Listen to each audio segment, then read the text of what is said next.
Moi, j'aime pas le mot chance. En fait, avec le mot chance, c'est un peu le fourre-tout de beaucoup de joueurs. C'est ah ouais, mais je réussis pas, c'est ouais, mais j'ai pas eu la chance. Je me suis fait les croisés, j'ai pas eu de chance. Enfin, effectivement, il y a des événements. Dans une carrière, il y a plein d'événements.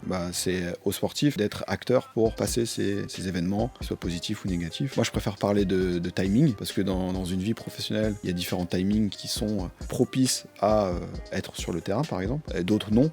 La blessure est un timing qui est pas bon, par exemple, pour jouer une compétition si t'es blessé. Mais ce qu'il faut pas qu'on oublie, c'est que, et ce que les jeunes oublient souvent, c'est que derrière ce timing, il y a aussi du travail. Philippe Lucas, l'entraîneur de natation, il disait, si tu travailles, peut-être que tu vas y arriver.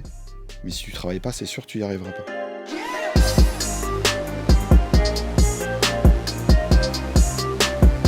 Eh bien, bonjour Tanguy. Bonjour. Donc, En quête d'ambition, c'est un podcast pour parler des entrepreneurs, de ce qu'ils font, et aussi qu'on parle de l'ambition, parce que c'est quelque chose qui me tient à cœur, et c'est pour ça que j'ai souhaité mettre en place ce petit podcast et partir à la rencontre des différents entrepreneurs qui existent et qu'on puisse évoquer ensemble l'ambition. Alors, avant qu'on parle de l'ambition, on va parler un petit peu de toi, qui tu es, ton projet. Donc, toi, tu as créé Enjeu Football, qui est une application qui permet du coup c'est une application de performance et de santé pour les footballeurs au niveau des petits clubs. Si je devais résumer à peu près, c'est ça. On a changé récemment un petit peu la manière d'aborder au niveau de notre cible sur ce qu'on fait. On reste une application mobile. La destination, c'est le sportif, de manière générale. Et notre objectif, c'est d'aider les éducateurs, les coachs, à permettre à leurs sportifs d'être en santé physique et mentale. Globalement, on est sur cet aspect-là. D'accord.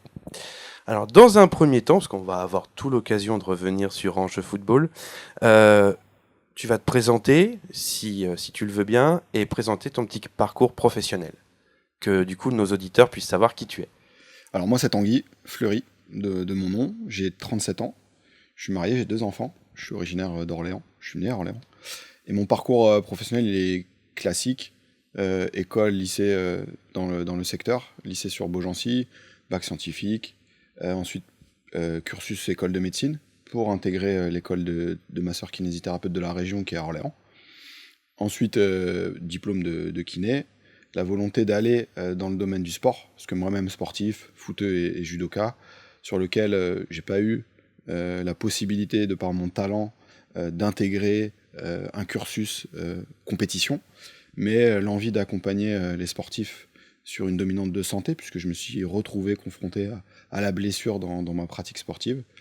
Et pour ça, j'ai eu le besoin d'aller chercher des formations complémentaires de préparation physique, d'accompagnement des sportifs blessés, de dominante de nutrition, et puis je suis allé chercher des aspects un peu plus techniques, comme l'échographie, comme les stratégies d'entraînement, de planification, et puis au fur et à mesure, j'ai eu le digital qui est devenu un outil fabuleux pour moi pour accompagner les sportifs, et donc pour compléter avec le cursus un peu scolaire, on va dire, j'ai pu travailler à la fois sur des activités mixtes, cabinet ici sur Orléans et équipe de foot d'Orléans en tant que salarié à mi-temps. Ça m'a occupé 2 saisons. Après, j'ai eu envie d'aller dans un club à temps plein. Et là, je suis parti à la JOCR Football, à l'époque où ils jouaient la Ligue des Champions. Cette aventure m'a vraiment fait grandir pendant 5 années, où j'ai eu plusieurs casquettes, kiné, préparateur au accompagnement pour les blessés. Et après, j'ai eu la volonté d'accompagner non pas une équipe, mais un joueur de manière individuelle.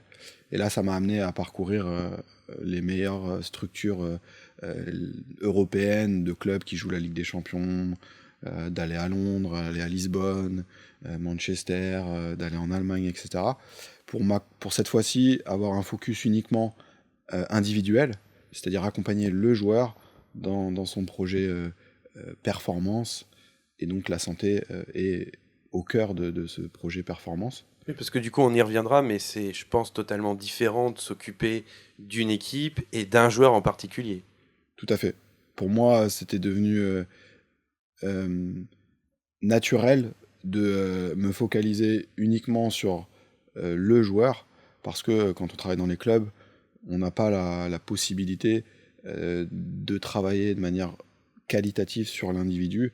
On a trop de charges de travail, on a un volume de joueurs qui est de 20 à 25 joueurs, et même les meilleurs clubs européens comme je sais pas, Barcelone vont avoir une ressource de kinés qui va être de 2 kinés pour s'occuper de 25 joueurs. Donc on ne répond pas sur les différents pôles, que ce soit santé ou performance, à une individualisation qui va coller un projet individuel au projet collectif. Donc on a vraiment, moi j'avais vraiment la volonté d'aller accompagner le joueur sur un aspect individuel, parce que je sais que dans un aspect collectif, on a vite des freins de possibilités de temps et de moyens, ressources humaines tout simplement. Tout simplement, temps, argent. Hein, donc, de toute façon, c'est... Ça va ensemble. Et donc, du coup, donc je pense que tu as eu un cheminement pour créer Enjeu Football à ce moment-là. Comment ça s'est passé ? Quand je suis parti m'occuper des joueurs en individuel, je me suis vite aperçu que aller voir un joueur, je sais pas, à Manchester, de me connecter avec lui le mardi par exemple, quand je retourne ici où je vais voir un autre joueur, tous les autres jours de la semaine, je sais pas ce qu'il a fait, je sais pas comment il vit les entraînements. Il n'y a pas de suivi. Comment il récupère. Il n'y a pas de moyen de pouvoir créer un objectif commun et de pouvoir l'évaluer avec des critères de suivi et d'objectifs le plus régulièrement possible pour pouvoir l'amener à la réponse à ces objectifs et de l'accompagner en plus sur les moments où je suis pas là, parce que globalement il y a 6 jours sur 7 où je suis pas avec lui et où j'ai besoin d'avoir de l'info. Et là, on a vite des limites. Je peux pas envoyer un message aux joueurs tous les jours. Salut, ça va ? Qu'est-ce que tu as fait à l'entraînement ? Etc. etc. Donc là, j'ai eu un besoin de pouvoir utiliser le digital pour créer des processus individuels pour chaque joueur, pour que je puisse, moi, collecter des informations, administrer des programmes individuels et comprendre ce qu'il fait en club. Parce que l'objectif d'accompagnement individuel, c'est pas de faire la même chose que le club, mais de compléter par rapport à ce qu'il n'y a pas. Et c'est le digital qui a été pour moi une ouverture et du coup le lien avec Enjeu Football, la création de cette structure qui est une structure de solutions digitales pour le sportif. Parce que s'occuper de 5 joueurs, c'est pas la même chose que de s'occuper de 300 joueurs en individuel. Et dans les parcours professionnels que j'ai eus, j'ai été confronté à les limites humaines de Tanguy sur la possibilité de gérer de manière qualitative ces projets, et le digital était nécessaire pour répondre à ça. Donc du coup, si on reprend un petit peu l'histoire d'Enjeu Football, tu crées cette application en quelle année ? 2018. 2018, d'accord. Donc avant, après la Coupe du Monde ? J'ai même pas un raisonnement en Coupe du Monde, c'était clairement, j'ai créé ma première structure qui s'appelle Enjeu Sport Performance Management, qui est toujours existante, qui est une structure de profession libérale de santé, et donc du coup qui me permet d'interagir physiquement avec les joueurs, parce que je fais un métier réglementé. C'est dans ce cadre de cette première structure que j'ai développé des solutions digitales, sur lesquelles, au bout de 4-5 années, j'ai eu envie de créer Enjeu Football pour accompagner pas uniquement les joueurs professionnels, mais de donner la possibilité aux joueurs amateurs d'avoir la même possibilité que le monde professionnel, mais cette fois-ci, grâce au digital, on peut leur donner un coup de pouce sur une cible de sportifs qui est différente, qui est le monde amateur.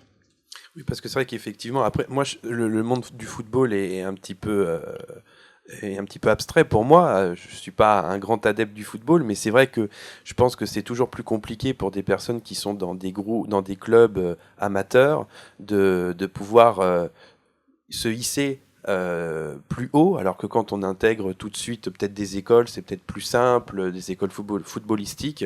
Quand on reste sur quelque chose de très amateur, bah, on n'a pas, comme tu dis, le suivi, on n'a pas forcément le coach qu'il faut également, et c'est peut-être plus compliqué de gravir les échelons, alors que directement, quand on est dans peut-être des plus grosses villes où il y a des écoles qui gravitent autour, c'est plus simple. Toi, tu as voulu permettre aux personnes qui étaient donc du coup peut-être plus bas socialement ou dans des endroits un petit peu plus fermés d'avoir la même chance. Ouais, c'est ça. Globalement, ce que je trouve, c'est que le football, c'est pas forcément le bon exemple du sport haut niveau, parce que ils ont la chance d'avoir une organisation qui est clairement pas du tout celle de d'autres sports, comme par exemple le judo, l'athlé. Aujourd'hui, on voit avec les JO à Paris, on voit tout un tas de sportifs qui ont des grosses difficultés de pouvoir avoir économiquement la possibilité de s'entraîner, de voyager, s'équiper au niveau technique et d'avoir un staff qualifié autour d'eux. Le foot génère beaucoup plus de moyens de pouvoir le faire, mais globalement, l'encadrement et la volonté qu'on a, et c'est pour ça qu'on l'ouvre à d'autres sports que le football, c'est aujourd'hui, les sportifs, ils ont des objectifs, que ce soit amateurs ou professionnels, ils ont la volonté de prendre du plaisir dans l'activité sportive et se dépasser et avoir des résultats. Et pour ça, se staffer et avoir une organisation la plus qualitative possible, c'est pas donné à tout le monde. Ça nécessite des moyens, des ressources. On sait pas forcément comment faire. Des fois, c'est des doubles activités. Et le digital peut être une étape intermédiaire entre avoir des infrastructures top, des moyens humains d'expertise top. C'est un peu l'entre-deux, accessible beaucoup plus facilement, qui est pour moi un levier que j'ai envie d'aider sur cet aspect-là. Donc concrètement, comment ça fonctionne? Si on va vraiment au cœur du sujet, au cœur de l'appli, comment ça se passe? C'est une application mobile qui est téléchargeable sur les stores iPhone ou Android. Euh, Nous, ce qu'on s'occupe de faire, c'est de connecter le sportif à son coach, parce que pour nous, c'est essentiel de connecter le projet individuel du sportif avec le projet collectif de l'éducateur. Pour moi, c'est une co-construction intelligente d'une finalité commune, hein. C'est gagner des matchs et être sur le terrain en santé. Donc c'est déjà une démarche qui se co-construit avec l'éducateur. Donc l'éducateur a la possibilité de suivre l'ensemble de ses sportifs, et les sportifs ont la possibilité de collecter des infos. Donc en fait, les sportifs font gagner du temps au coach en eux-mêmes étant acteurs du projet individuel et de l'équipe. Donc c'est pas une perte de temps pour l'éducateur parce que ils n'ont pas le temps. L'objectif, c'est de donner un maximum de temps à l'éducateur pour qu'il puisse faire son sport, technique, tactique, et vraiment l'essence même du sport est de limiter la partie administrative. Donc on a un aspect gain de temps pour l'éducateur et un aspect responsabiliser les joueurs pour qu'ils deviennent acteurs de leur projet. Et pour ce faire, on a différentes solutions. On leur permet de s'évaluer pour qu'ils puissent avoir une carte d'identité de là où ils en sont sur l'aspect prévention, santé et performance. On a une deuxième solution qui leur permet de générer des programmes individuels sur mesure. J'ai envie d'être plus mobile au niveau du pubis, j'ai envie de prévenir des blessures articulaires de cheville, etc. Donc tout ça, c'est administré de manière individuelle au sein des équipes.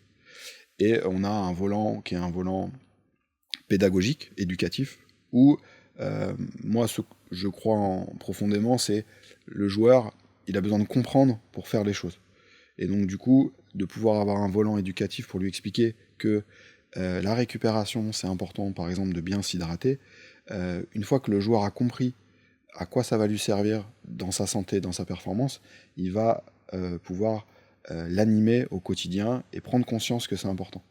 Donc ce volant-là est pour nous essentiel, c'est qu'on donne les clés à l'éducateur et aux joueurs de pouvoir faire des prises de conscience sur cet aspect-là. Donc il y a toute une pédagogie. Il y a toute une pédagogie. Et le dernier aspect, c'est un côté ludique, un côté vraiment challengé, pour que, en fait, au sein de l'équipe, il puisse avoir un aspect où chacun voit les objectifs, comment on fait pour y aller, et que ce se fasse de côté ludique. Et aujourd'hui, le côté ludique dans le digital, c'est la gamification. C'est par exemple avoir des points, faire évoluer le sportif dans les objectifs, etc. D'accord. Et donc, du coup, c'est une application qui est payante? Aujourd'hui, là, si tu la télécharges, c'est aujourd'hui totalement gratuit. Ce qu'on est en train de construire, c'est un système où l'éducateur, lui, va utiliser cette solution avec un abonnement pour qu'il puisse donner cette application à l'ensemble de ses sportifs. Et donc, ça va être une démarche payante pour l'éducateur ou le club qui va vouloir amener un projet santé au sein de son sport et sur lequel, derrière, on va retrouver les solutions que je t'ai expliquées. Donc, si je résume, tu me dis si j'ai faux. Donc, l'entraîneur va s'occuper avec cette application. Ça va être plus sa partie stratégique, comment gagner le match, positionnement des joueurs. Et toi, du coup, tu es plus sur l'accompagnement de l'entretien physique du joueur pour que ses performances augmentent afin que la stratégie soit menée correctement. C'est globalement, on est sur cet état d'esprit-là. Le joueur, l'objectif pour le coach, c'est que le joueur soit apte à être sur le terrain. Et pour pouvoir être apte, on sait qu'il y a des stratégies qui marchent très bien, la prévention et l'individualisation du travail. Nous, aujourd'hui, on s'occupe de faire cet aspect-là. Et le coach est aussi le manager de l'équipe. Et lui, il a besoin, pour prendre les meilleures décisions, d'avoir un maximum d'informations résumées grâce à la data pour qu'il puisse manager son groupe et faire les bons choix. Donc nous, on aide le coach grâce aux data, à gérer les objectifs des joueurs et de gagner des matchs. Et on permet aux joueurs de compléter avec un travail individuel sur mesure les 20% de travail supplémentaire athlétique pour pas que ce soit une charge supplémentaire et aussi une expertise qu'il n'a pas forcément pour que les joueurs soient sur le terrain aptes à performer physiquement et mentalement. Et alors, du coup, actuellement, tu travailles avec combien de clubs au sein d'Orléans ou de la région? Tu es peut-être en dehors de la région, peut-être? Non, on est resté simple, entre guillemets, sur le coût du temps et ce côté chronophage sur lequel on court toujours après avec l'entrepreneuriat.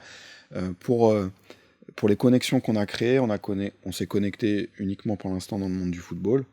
On a un partenariat avec la Ligue du Centre du football, avec les filles qui ont un pôle d'excellence à Tours, sur lequel on a mis en place ce projet-là. Et on a un autre projet local sur l'Île-de-France, avec un des clubs phares de l'Île-de-France qui est le Paris FC, où là on accompagne les jeunes en cursus élite pour mettre en place l'application et également animer des séances dans cet esprit-là d'individualisation avec eux.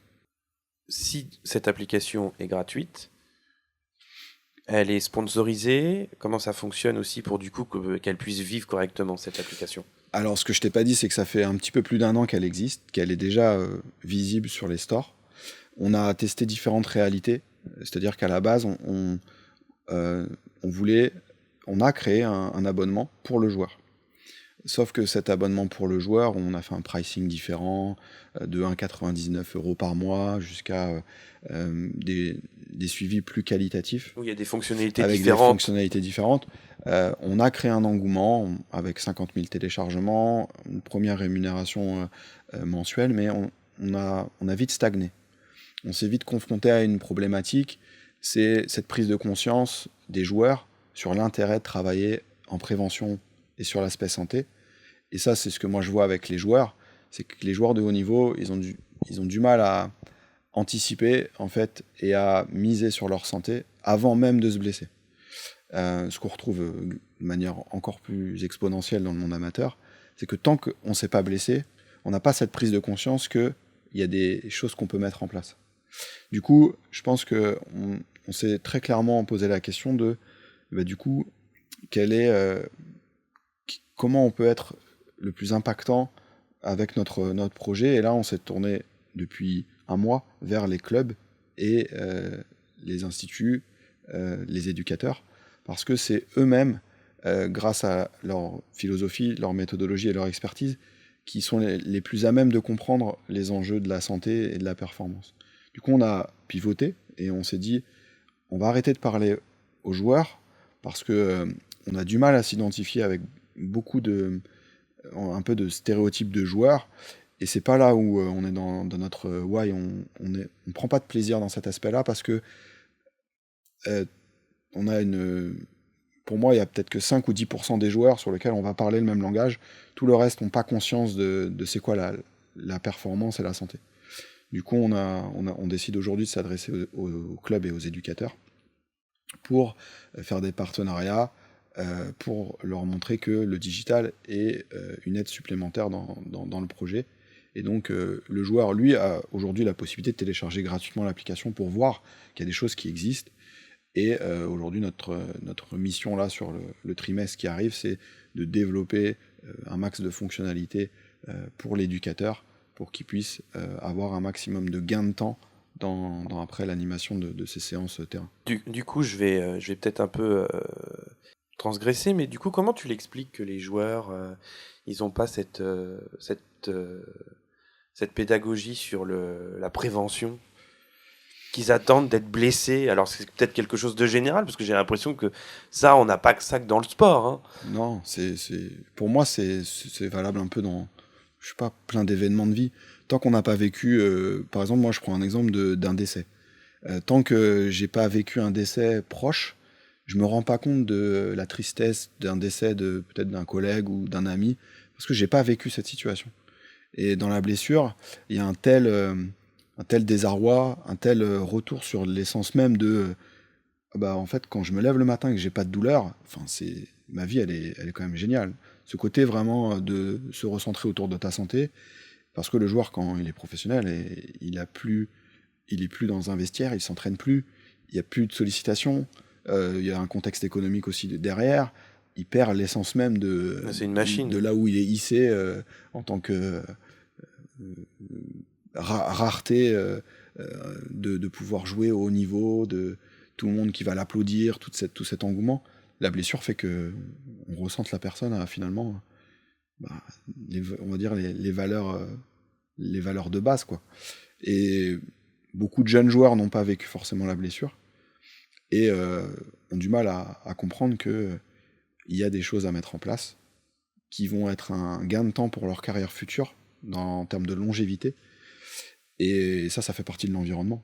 On sait que si on vient d'un environnement où le papa ou la maman était sportif de haut niveau, on a ces valeurs-là de santé, bien manger, bien dormir, etc.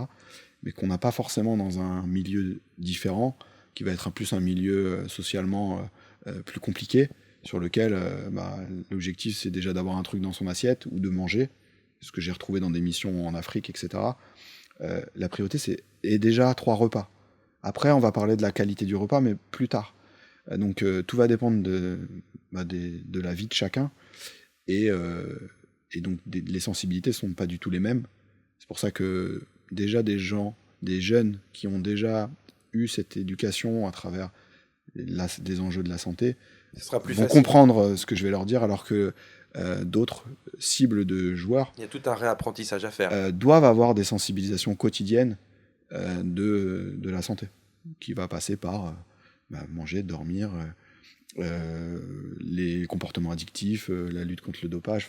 Derrière, il y a une possibilité énorme d'éducation que tu peux retrouver dans les écoles aussi. On a des interventions programmées dans les écoles pour aller faire un atelier cuisine sur l'importance du petit-déj, par exemple. Oui, parce que bien sûr, ça va au-delà du sport, de l'engagement amateur. On a aussi le côté scolaire pour l'activité physique, l'entretien de son corps. Tout à fait. Mais alors du coup, tout ce que tu me dis, et je crois que tu en avais un petit peu, t'en as parlé tout à l'heure, mais c'est pas que pour le football. On a aussi pour tous les autres sports.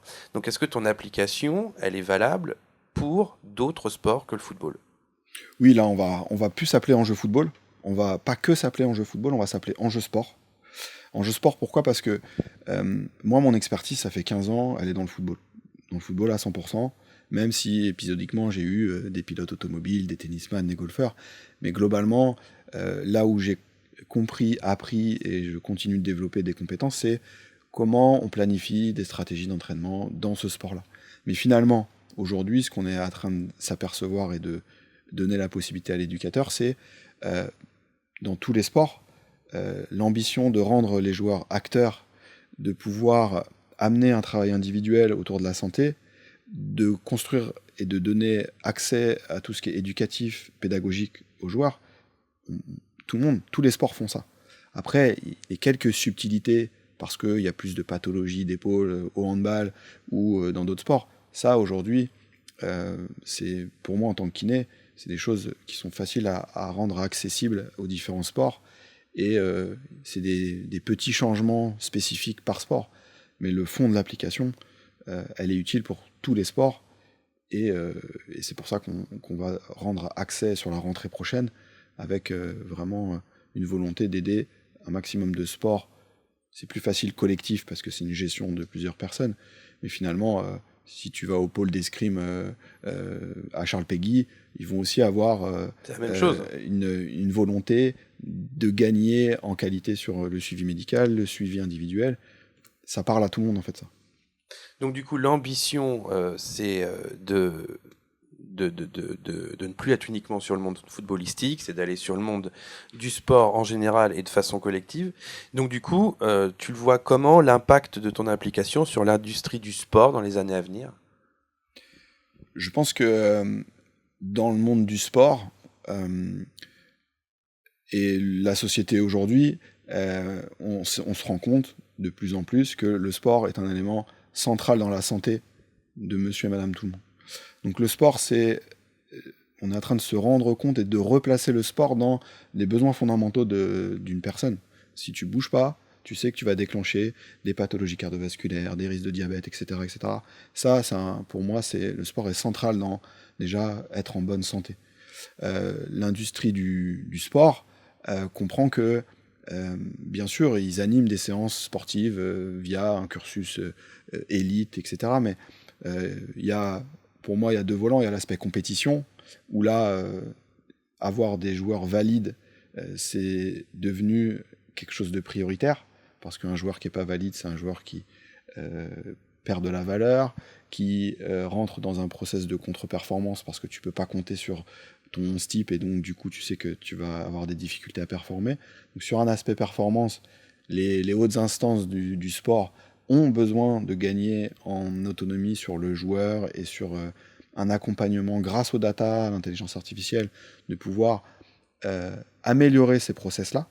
Mais dans tout l'autre versant du sport, on va dire récréatif, loisir, il y a un enjeu de santé publique qui va être de bouger et de donner des messages pédagogiques à l'ensemble de tes jeunes, seniors ou tes jeunes en devenir, de leur faire prendre conscience que bouger c'est important, parce que derrière, tu vas avoir beaucoup plus de chances de basculer vers quelque chose de pathologie, et c'est une éducation à avoir en fil conducteur tout le long de ta vie, parce que peu importe les moments de ta vie, le bouger c'est devenu essentiel, parce qu'on a un mode de vie qui est de plus en plus sédentarisé.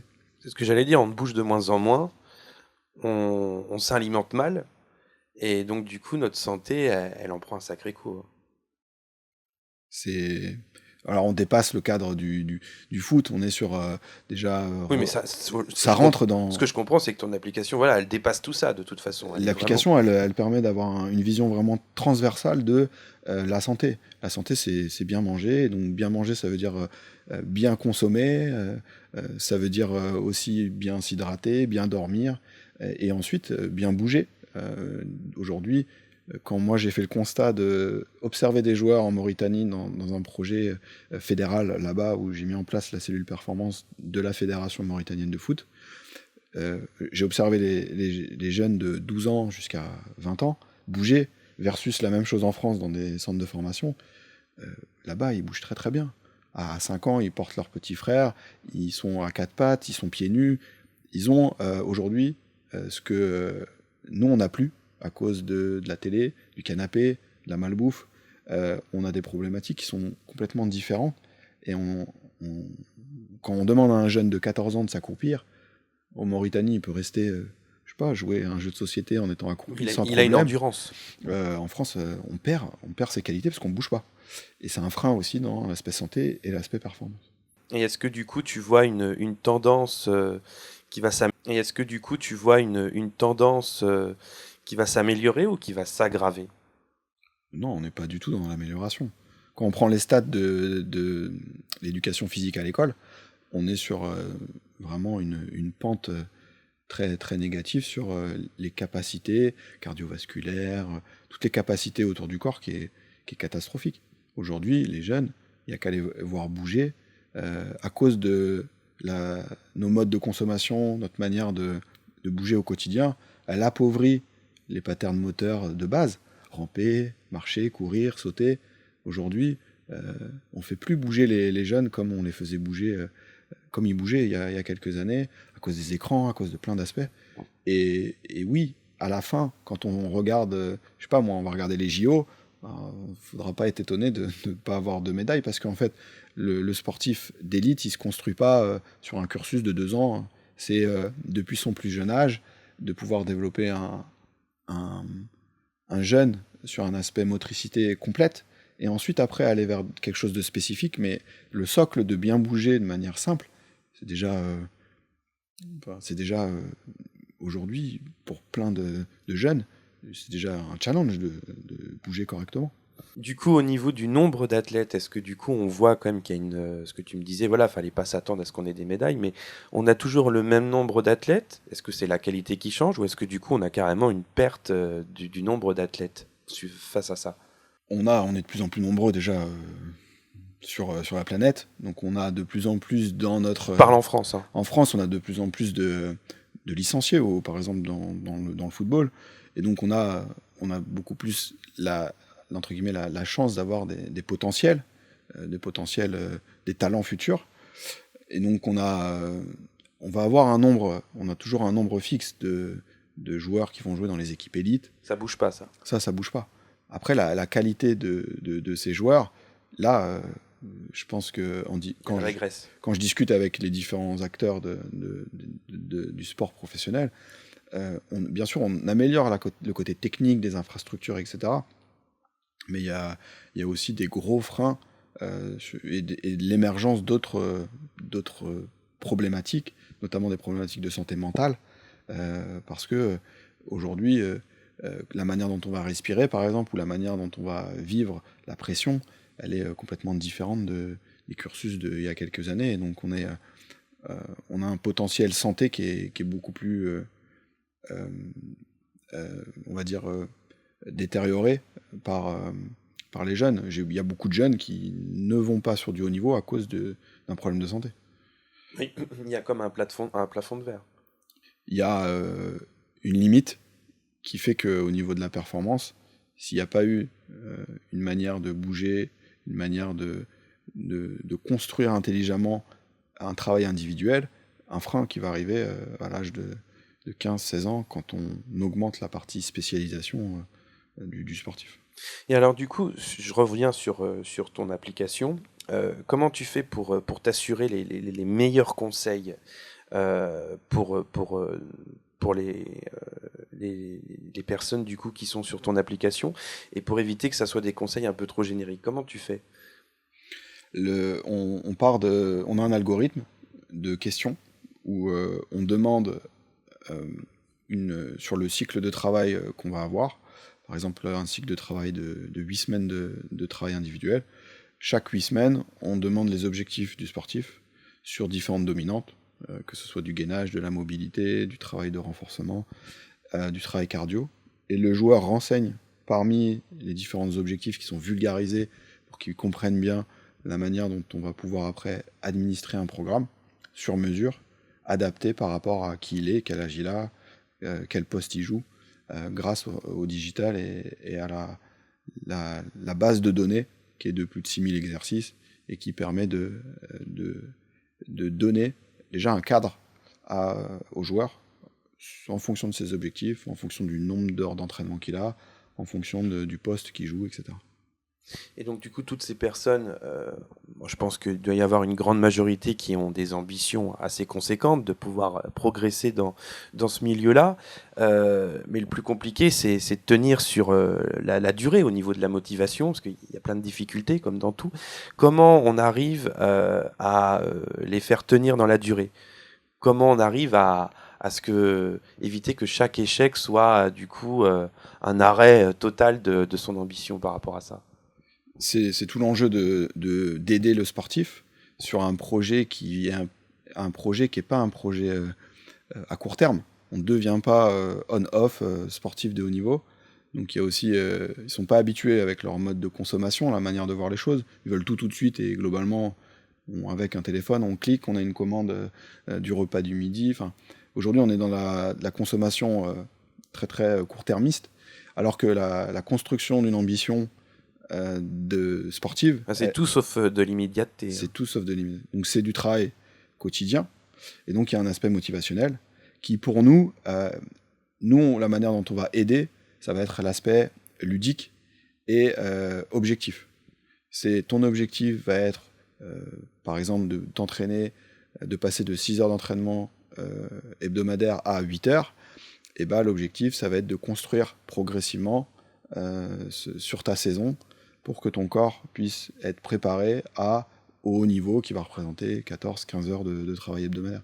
Donc nous, on part de son objectif, on le challenge au quotidien avec des interactions qui vont être de l'évaluation quotidienne pour lui montrer qu'il progresse ou qu'il stagne, et derrière de pouvoir créer une émulation en partant de l'éducateur pour qu'il puisse l'accompagner. Il y a de la psychologie aussi. Clairement, il y a de la psychologie au quotidien. Le côté motivationnel, c'est j'ai un objectif, je travaille tous les jours, est-ce que ce que je fais, ça marche, et comment je le modifie en fonction des échecs ou des choses qui marchent bien. Oui, parce qu'on est dans une société souvent où l'échec est synonyme de... On arrête tout, on est démotivé, alors que chaque échec, c'est du coup un apprentissage. Oui, clairement, c'est les champions d'aujourd'hui, c'est ceux qui ont le plus échoué, je pense, dans leur cursus de manière générale. D'ailleurs, à l'INSEP, il y a des conférences qui sont faites sur la détection des jeunes potentiels. Et au final, ce qui ressort, c'est que les jeunes potentiels, c'est pas ceux qu'on voit à 14-15 ans. C'est pas eux qui réussissent et qui sont internationaux. En général, on les perd. Par contre, il y a énormément de jeunes qui sont en dessous des radars et qui n'ont pas arrêté d'être essais, échecs, et qui, eux, ont expérimenté beaucoup de choses, n'ont pas eu cet aspect où c'était les meilleurs. Et le moindre échec va créer chez eux une perte de motivation et un arrêt.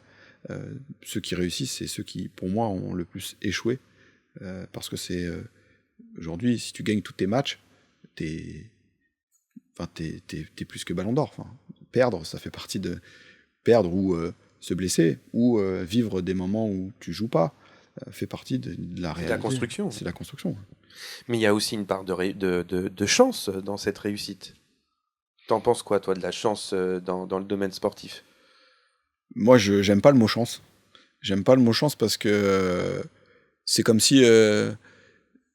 en fait, avec le mot chance, c'est un peu le fourre-tout de beaucoup de joueurs. C'est « Ah ouais, mais j'ai pas eu, je réussis pas », c'est « Ouais, mais j'ai pas eu la chance. Je me suis fait les croisés, j'ai pas eu de chance. » Enfin, effectivement, il y a des événements. Dans une carrière, il y a plein d'événements.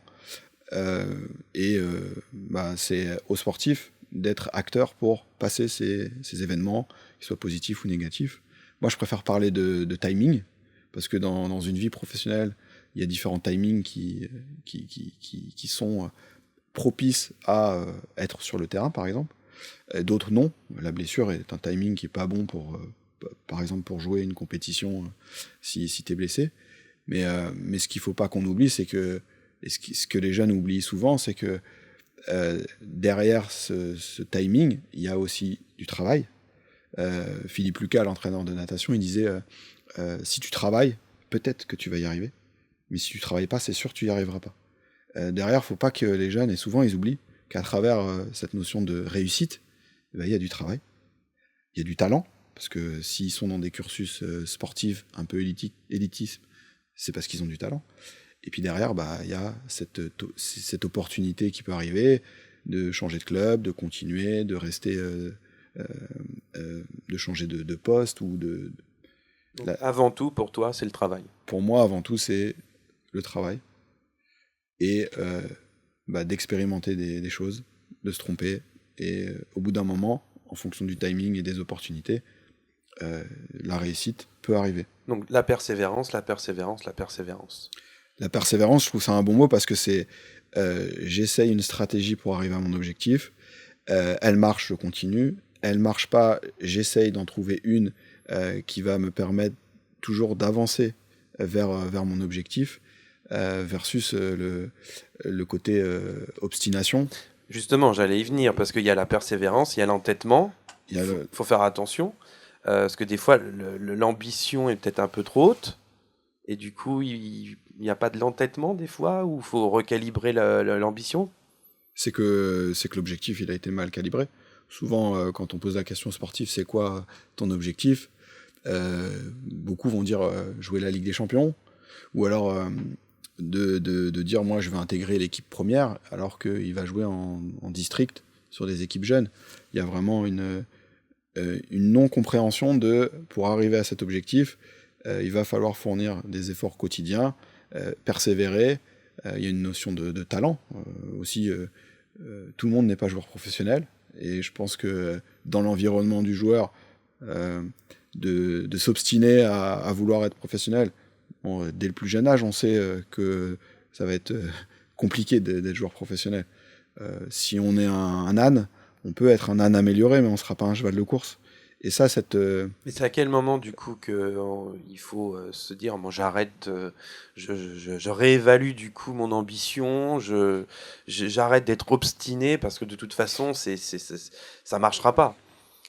J'ai d'autres possibilités, je le sais, mais voilà, il faut arrêter dans cette piste-là, quoi. À quel moment c'est... Alors, on a toujours l'exemple de ah oui, mais il y a Franck Ribéry qui à 26 ans, je sais plus quel âge, il a percé. Ça reste une rareté parmi les raretés. Aujourd'hui, on sait très bien que si tu joues pas dans des équipes jeunes, élites à 17 ans ou 19 ans, ça va être compliqué d'éclore dans une volonté d'avoir un contrat professionnel. Si on fait 1m20 et qu'on veut être gardien de but, on sait très bien que ça sert à rien de vouloir faire ce sport-là à ce poste-là. Aujourd'hui, il y a des critères qui peuvent être un peu modulables, mais globalement, dans des clubs professionnels, on va rechercher un physique, un mental, des performances sur le terrain, des stats, et c'est pas parce qu'on a des belles performances physiques que on pourra être joueur professionnel. Ça nécessite des habilités cognitives, de comportement, mental, et puis derrière sur le terrain, de pouvoir être performant. Et moi, ce que j'aime bien faire prendre conscience à travers des tests, c'est qu'autant physiquement, tu peux avoir les mêmes tests que Benzema, mais tu ne seras pas un Benzema sur le football, parce que derrière, c'est un côté technique, tactique, il y a plein d'aspects spécifiques au sport, puis il y a tout un pan mental. J'ai plein de sportifs qui ont toutes ces habilités d'expertise dans le sport. Physiquement, ils sont prêts, mais mentalement, ils sont dans un cursus, un fonctionnement qui est contre-productif sur l'aspect santé et performance. Tout ça, tu essayes de le distiller au sein de Enjeu Football. Donc c'est quand même assez vaste quand même comme application et comme du coup conseil que tu peux donner. On aura le nom du prochain, justement, le prochain nom de l'application. Enjeu Sport. Ça va s'appeler Enjeu Sport. Et l'objectif, c'est... Alors, dans un staff du haut niveau, il y a tout un tas d'expertises qui vont être de l'expertise sur l'aspect mental, physique, médical, etc. Je n'ai pas la prétention d'avoir cette expertise dans tous les domaines, mais il y a au moins un socle commun et un langage qu'on a tous, c'est de pouvoir donner à l'éducateur et aux joueurs la possibilité de se situer où j'en suis sur mes comportements. Parce que quand je suis blessé et que j'ai un comportement de gestion de stress qui n'est pas bon, ça va être un frein au retour terrain. Le kiné, lui, il va s'occuper de l'aspect plus tissulaire, mobilité, mais il sait que si, au niveau comportement, il n'est pas dans un état d'esprit qui lui permet de reperformer, va devoir à travers des évaluations, à travers des questionnaires. Tout ça, c'est des ressources qu'aujourd'hui on a grâce aux sciences du sport, qui permet aux joueurs de voir où ils se situent, et après d'aborder des discussions. Est-ce que tu es ouvert pour aller discuter avec, je sais pas, un préparateur mental? Est-ce que tu es OK pour qu'on rencontre tes parents et qu'on parle du sujet un sujet par exemple d'actualité, quand on voit l'atmosphère qu'il y a autour des terrains de foot avec les parents. Moi-même, quand je mène mes enfants au foot, c'est un truc qui est... Enfin, c'est à dégoûter d'une activité sportive, et c'est pas propre au football. Tennis, c'est pareil. Il y a d'autres sports qui... Dans quel sens? Dans le sens où la pression que les parents vont soit mettre à leur enfant, ou soit l'atmosphère qu'ils vont donner sur un match, parce que eux, en tant que parents, ils veulent que leur enfant brille et gagne le match pour devenir peut-être un futur professionnel. Tout ça, il y a énormément de freins pour leur fils.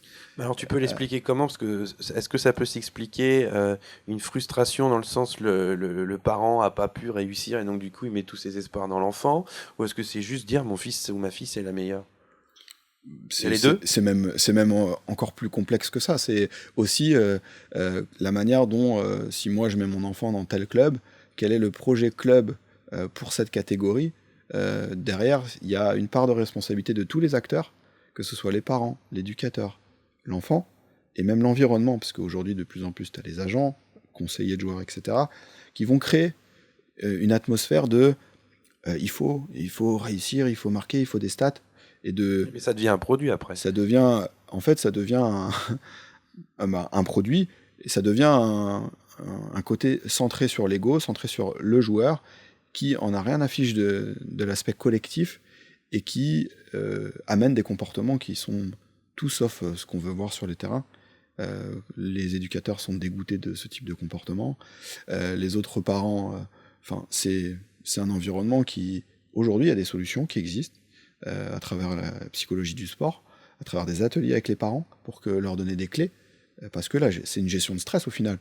Moi, que ma fille, elle marque, qu'elle est mal sur le terrain, mon comportement, il va pas bouger. J'observe, je regarde, et s'il y a besoin, en dehors du match, je suis là. Mais sur la gestion de stress, il y a plein de parents, il y en a même qui rentrent sur le terrain pour aller agresser le petit qui a fait mal à son enfant. C'est écœurant tout ce qu'on peut voir. Et donc, pour moi, c'est un projet, une ambition, qui n'est pas bien construite. Aujourd'hui, le club doit expliquer c'est quoi le projet club. Les parents doivent échanger avec l'éducateur pour dire moi, j'aimerais bien que mon fils il puisse aller le plus haut possible, et de calibrer avec des discours de bienveillance, de santé, et puis clair.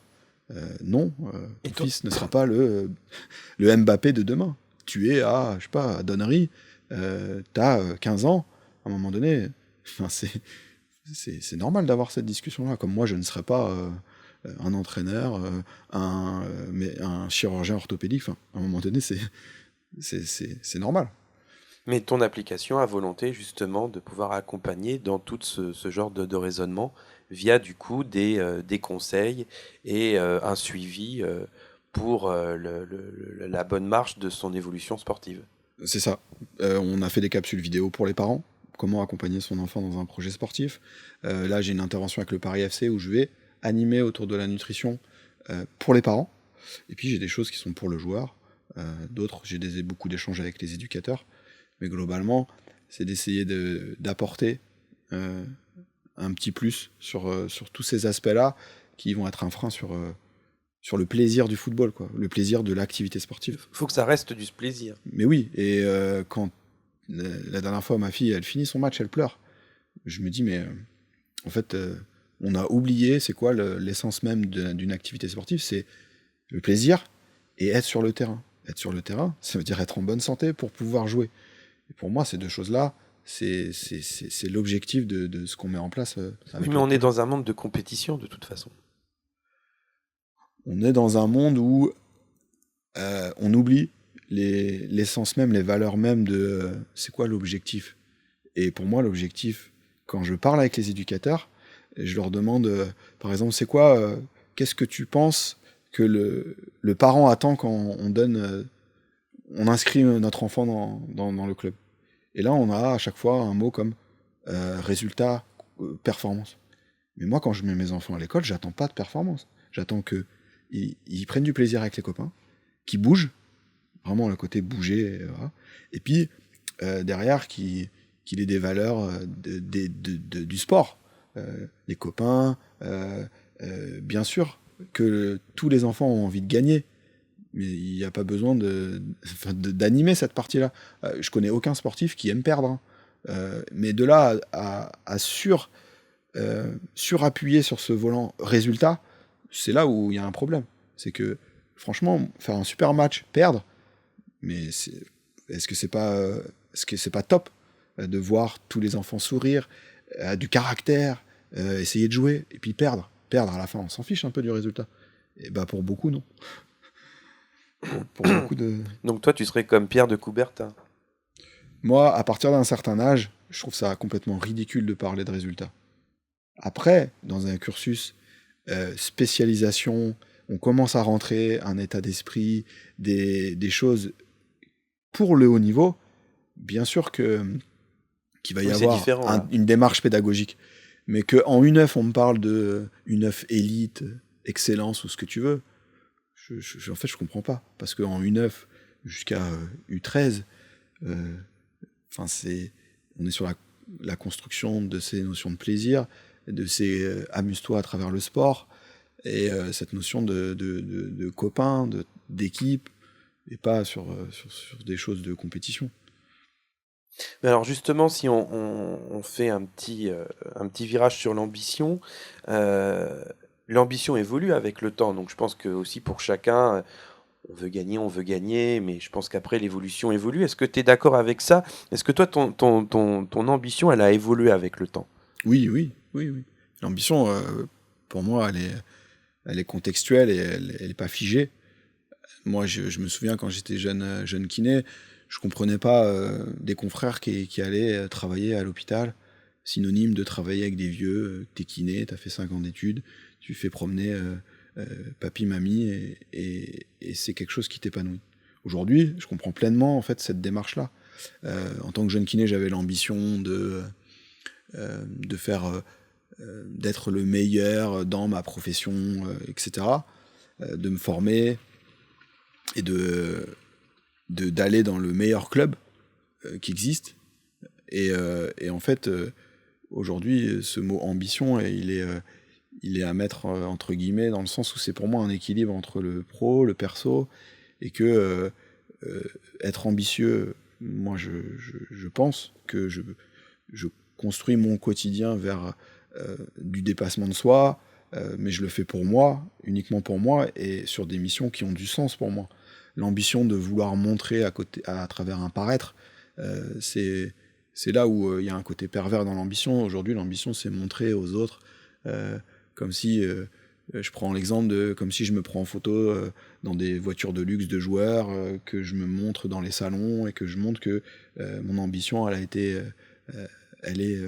j'ai réussi, entre guillemets, alors que pour moi, c'est pas ça, l'ambition ou la réussite.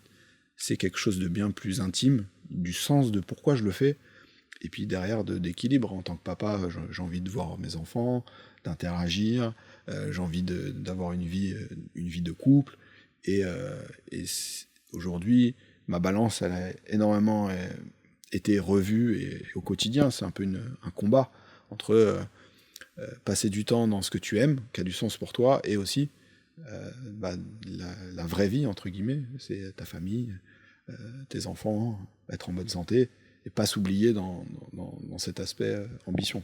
Oui, donc du coup, pour toi, je reprendrais un mythe, c'est le mythe d'Icare, un petit peu. C'est-à-dire que l'ambition, on monte, on oublie peut-être un peu l'essentiel, et on se brûle les ailes, et en fait, on s'écroule.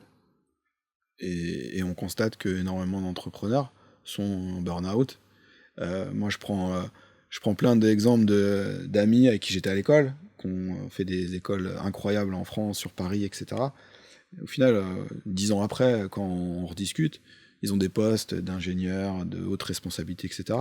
Au final, on dit la même chose, que ce soit un pote qui était en section technique, qui aujourd'hui gère 2 sociétés, ou mes potes les plus brillants qui sont salariés dans des structures un peu vraiment très compliquées pour avoir ce type de poste.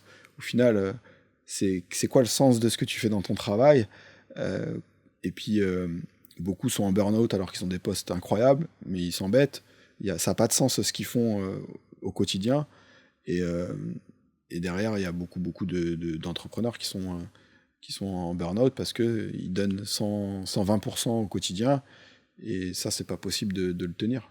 C'est pas possible de le tenir. Et Donc c'est un juste milieu. c'est un juste milieu. Et surtout s'écouter soi-même.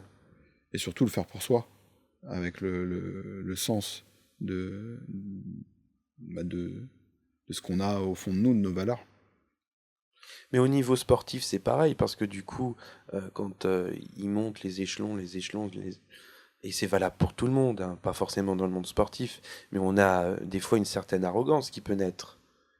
Il faut réussir un petit peu à ce que on redescende d'un échelon et que notre ambition ne nous voile pas la face et qu'on soit complètement dans cette arrogance, dans ce m'as-tu vu Ça rejoint la première question. On se disait, ils comprennent pas que, parce qu'ils n'ont pas été blessés, que c'est important de faire de la prévention. Moi, je comprendrais jamais les joueurs de haut niveau qui ont des salaires qui sont des montants que j'aurais jamais, moi, dans ma vie. Et donc, du coup, de comprendre, en fait, ce qu'ils ressentent à ce moment-là. Pourtant, j'échange avec eux sur cet aspect-là. De côté, ils passent d'un salaire qui va être une charte du minimum en Ligue 1 à un club phare en Première Ligue. Leur vie, elle change. Elle change. En une semaine, ils passent de l'un à l'autre. Et ils ont ça à gérer, plus tout ce qu'il y a autour. Et après, ça engendre des comportements. Il y en a d'autres qui vont réussir à rester très terre à terre, très simple, pas oublier les valeurs de chaque chose. Et il y en a d'autres qui vont rentrer dans une forme d'arrogance, d'ego qui va commencer à monter. Et puis quelques années après, ils vont redescendre. Mais en fait, l'argent pollue beaucoup les relations. Et dans le milieu du sport, moi, j'emploie pas trop le mot arrogance, mais c'est des joueurs qui sont déconnectés. Déconnectés parce que leur environnement est déconnecté aussi. Et ce que je constate énormément, c'est que le haut niveau, et c'est pour ça que je me retire énormément du haut niveau, c'est que j'ai du mal à m'identifier moi dans cet environnement qui est pas dans mes valeurs. Et en fait, on oublie la simplicité. L'argent est juste un vecteur de vitesse pour faire les choses. Mais beaucoup, à travers l'argent, ont des comportements qui sont détestables, clairement. Et donc là, on peut parler d'arrogance, ou on peut parler de non-respect. Et c'est pour ça qu'aussi, pour moi, de m'occuper des joueurs en individuel, est pour moi beaucoup plus riche que de devoir gérer une équipe où là, il y a tout un pan de comportement que tu dois avoir tous les jours face à toi, sur lequel tu es à zéro impact et tu n'es pas en accord, quoi. Je préfère m'occuper de gens qui ont les mêmes valeurs que moi, qui ont la même simplicité que moi, qui sont aussi parents, qui galèrent aussi avec les enfants malades, avec plein de choses, mais finalement, c'est la même chose, juste ton métier aujourd'hui, il est différent du mien. Et on oublie, l'argent pollue énormément ces relations. Et donc les ambitions aussi, parfois, parce que derrière l'environnement va exiger des ambitions pour le joueur. Je veux que tu ailles là, parce que le contrat il est mieux, parce que, etc. Alors que le joueur, lui, son ambition, c'est peut-être de faire 100 matchs en Ligue 1, et il sera heureux. Et j'ai des joueurs qui sont comme ça, qui ont des ambitions qui sont très terre à terre, et d'autres des ambitions où il y a toujours une frustration, parce qu'en fait, ils vont jamais réussir à jouer à ce niveau-là ou à répondre à cette ambition. Mais c'est comme la perfection, ça, au bout d'un moment, on la voit, mais on pourra jamais l'atteindre. Ouais, c'est ça. La perfection, en plus dans des sports collectifs où t'es pas maître de jouer ou pas jouer, aujourd'hui, c'est compliqué. C'est compliqué de les comprendre sur ces aspects-là, et ils n'ont pas forcément une ambition qui est... Je suis assez surpris quand je leur pose la question de l'ambition. Parfois, là, ils n'ont pas de réponse. Ils n'ont pas d'objectif. Et ils sont bien là où ils sont, mais parfois, leur objectif, Il y en a d'autres, c'est très, très codifié. Mon objectif, c'est d'être bien chez moi, de pouvoir avoir du temps pour mes enfants et de pouvoir avoir une relation avec l'entraîneur qui est la plus saine possible. Il y en a, le cadre, il est bien mis, il y en a d'autres, il n'y a pas vraiment de cadre. Ils savent même pas. Non. En fait, poser la question de c'est quoi tes objectifs ou tes ambitions, il y en a plein, ils ont pas réfléchi à ça. Donc ça va être un frein pour beaucoup de choses, parce que de persévérer, de continuer à donner de sa personne il faut savoir il faut savoir pourquoi. Et beaucoup n'ont pas de plan. Et les clubs aussi, beaucoup n'ont pas de plan. Donc si on devait résumer au niveau de cette ambition, être terre à terre, mais savoir où on va quand même. Pour moi, l'objectif, si on n'a pas d'objectif, on ne peut pas construire son parcours, ses ambitions quotidiennes, pour arriver à peut-être l'ambition finale. Ambition et objectif, moi j'aime plus le mot objectif parce que pour moi qui est très un peu pragmatique et cartésien, on a un objectif chiffré ou un objectif où on va mettre des facteurs, des marqueurs autour de l'ambition, et pour y arriver, j'ai une stratégie court, moyen, long terme, je la modifie, je persévère, je m'entoure, je vais mettre des moyens pour arriver un peu plus à mon ambition et de la construire au quotidien. Donc pour moi, l'ambition, c'est de la poser sur le papier, de se dire, voilà, qu'est-ce que je veux, comment je me vois dans 1 an, dans 2 ans, dans 3 ans, quels moyens je vais mettre en place, comment je m'entoure, comment je vérifie si je suis dans mes objectifs, et est-ce que ça a du sens pour moi, avant même de vouloir être joueur. Beaucoup, en fait, pourquoi tu veux être joueur? Est-ce que tu es sûr que tu veux être joueur? Beaucoup, en fait, le font pour les autres, mais au fond de toi, est-ce que tu as envie d'être joueur de foot? Est-ce que tu connais les sacrifices? Moi, tu me dis, est-ce que tu aimerais être joueur de foot? Je te dis non, j'ai pas envie d'être joueur de foot. J'ai pas envie de la vie d'un joueur de foot. Même s'il y a plein d'aspects. Aujourd'hui, quand on se réveille sur notre téléphone, on voit réussir ses belles voitures, c'est lever un business en 2 mois. Mais tout ça, pour moi, c'est du divertissement. C'est ces trucs rigolos que tu regardes, comme tu regardes un humoriste. Mais la vraie vérité, c'est pour toi. Qu'est-ce qui te fait vibrer? Est-ce que le monde de haut niveau te fait vibrer? Comment tu as envie d'arriver à ça? Et puis de la réalité. Les faibles pourcentages de chances d'arriver à ton ambition, est-ce que ça vaut le coup? Moi, j'ai pas été dans le judo de haut niveau parce que je sais que dans ma catégorie de poids, les ressources à la fin et le cursus, c'est trop dur, j'ai pas envie d'y aller. Et je préférais aller dans l'aspect santé. Et se poser intelligemment nécessite d'être bien entouré, nécessite de réfléchir et de construire au fur et à mesure des mois et de ce qu'on vit. Est-ce que c'est vraiment ça que tu as envie? Comment tu te vois? Et aujourd'hui, on ne pose plus la question aux personnes. Est-ce que ton projet a changé? Est-ce que tu es sûr que tu vas arriver? Selon toi, quels sont les facteurs clés de là où tu es performant? Quels sont les éléments à améliorer? Comment tu veux les améliorer? Est-ce que tu en parles à ton coach? Il faut tout le temps se réévaluer. Il faut tout le temps se réévaluer et surtout communiquer. Le joueur, il est dans son téléphone, il pense qu'il a le même niveau que Mbappé parce qu'il fait le même dribble, et il joue en district, et il a le rêve de jouer dans le monde professionnel. Et derrière, il n'y a personne qui lui dit tu vois là, ton rêve, il n'est pas bien calibré, pour y arriver, il faut que tu arrives à tel stat, tel comportement, et pas un comportement tout sauf positif pour la santé, comme les jeux vidéo et l'alimentation, le junk food ou des trucs comme ça. Donc on peut rêver, mais rêvons intelligemment. Il faut rêver. Il faut rêver. C'est pour moi essentiel de rêver. Et il faut bien s'entourer, bien comprendre. C'est pour ça qu'il y a une notion pédagogique de... Moi, par exemple, mon rêve, c'est d'être autonome dans ma maison, que ce soit au niveau énergétique, au niveau alimentation, etc.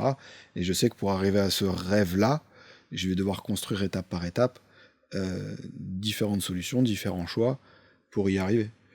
Si le joueur a la volonté de signer pro, et va falloir qu'il fasse un état des lieux de là où il en est, quel âge j'ai, où est-ce que je joue, comment je peux continuer à prendre du plaisir et être plus efficace sur le terrain. Puis derrière, en fait, naturellement, on a la réponse de l'ambition qui vient vite, à travers, la calibration de son ambition. Et le fait de le faire avec évaluation et résultat, bah, c'est très factuel. Si je fais 12 secondes aux 100 mètres à 12 ans, bah, peut-être que je suis dans les rares personnes qui pourront devenir. Mais si je fais 18 secondes et que je fais 1m20, et voilà, vite, j'ai des marqueurs qui font que, si l'ambition c'est juste prendre du plaisir et être en santé, bah, très bien, mais c'est de recalibrer régulièrement ses ambitions. Donc pour conclure, si tu devais, en un mot ou une phrase courte, résumer enjeu football et bientôt enjeu sport, tu dirais?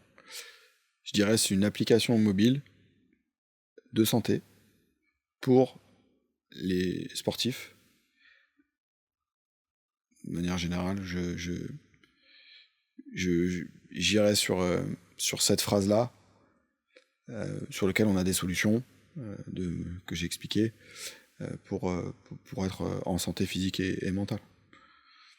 Donc si je me reprends, je dirais enjeu sport, c'est l'expertise digitale pour sportifs, afin d'aider les éducateurs à permettre à leurs joueurs d'être en santé physique et mentale. Je l'aborderai comme ça. Comment on te trouve? Qu'est-ce qu'il faut taper sur Internet, etc. Comment moi on me trouve? Tanguy Fleury, sur des réseaux professionnels, LinkedIn, Tanguy Fleury. Après, je suis très peu actif sur les réseaux sociaux, parce que ça correspond à aussi qui je suis dans le côté paraître. Moi, je suis pas dans ce versant-là. Alors, évidemment, j'ai des comptes parce que aujourd'hui, je parle énormément avec des jeunes. Donc, j'ai des réseaux sociaux, Instagram par exemple, sur lequel on peut me contacter. Sinon, après, sur le site d'Enjeu Football, il y a les coordonnées qui sont le numéro de téléphone dédié à Enjeu Football. Et puis, je suis relativement disponible quand on me pose la question, ou quand j'ai des interactions qui se créent. Je prends toujours le temps de répondre. Eh ben, merci beaucoup Tanguy. Merci.